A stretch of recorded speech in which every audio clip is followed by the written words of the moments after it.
Asia ও চীন সফরে দৃশ্যমান অর্জন নেই প্রধানমন্ত্রীর। ময়মনসিংহে বিভাগীয় সমাবেশে এই মন্তব্য করেছেন 11 দলের নেতারা। অভিযোগ করেন ফ্যাসিবাদের দিকে পা বাড়িয়েছে বিএনপি, চোরাই পথ আবিষ্কার করেছে নিজেদের এজেন্ডা বাস্তবায়নের। গণভোটের রায় বাস্তবায়ন ও জনদুর্ভোগ নিরসনের দাবিতে ময়মনসিংহে 11 দলের বিভাগীয় সমাবেশ। নগরীর রেলওয়ে কৃষ্ণচূড়া চত্বরে পূর্ব ঘোষিত এই কর্মসূচিতে যোগ দেন নেতাকর্মীরা। জোটের শীর্ষ নেতারা দাবি করেন মালয়েশিয়া ও চীন সফরে দৃশ্যমান অর্জন নেই প্রধানমন্ত্রীর। ঢালাইয়ে দৃঢ়তা, নির্মাণে নিশ্চয়তা, প্রিমিয়ার সিমেন্ট, ঢালাইয়ের রাজা। আপনি যদি শো অফ করার জন্য ঘুরতে যেতে চান তাহলে সেটা এক কথা, সেটা করতে পারেন, সমস্যা নাই।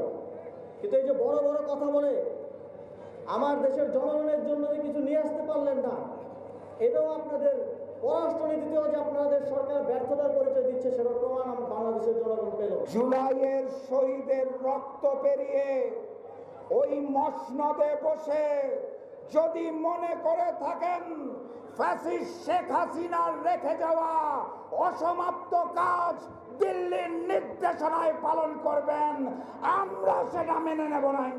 11 দল নেতাদের অভিযোগ ফ্যাসিবাদের দিকে পা বাড়িয়েছে বিএনপি। আইন শৃঙ্খলা সহ সব দিক থেকেই ব্যর্থ তারা।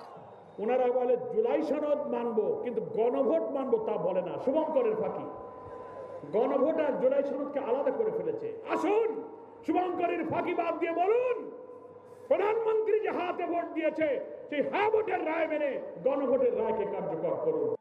সমাবেশের প্রধান অতিথি বাংলাদেশ খেলাফত মজলিসের আমির। তিনি বলেন, নোট অব ডিসেন্টের ভিত্তিতে নিজেদের এজেন্ডা বাস্তবায়নের চূড়াই পথ আবিষ্কার করেছে ক্ষমতাসীনরা। আমি বিএনপিকে বলতে চাই, তোমাদের কল্যাণকামী হিসাবে বলতে চাই, এই চোরাই পথ দিয়ে যদি তোমরা বাংলাদেশের মানুষের সংস্কারের অভিপ্রায়কে পায়ে তুলবার চেষ্টা করো, এটা হবে তোমাদের জন্য আত্মঘাতী সিদ্ধান্ত। এর আগে রাজশাহী, চট্টগ্রাম ও খুলনায়ও বিভাগীয় সমাবেশ করে 11 দল। সুলতান মাহমুদ কনিক, চ্যানেল 24, ময়মনসিংহ।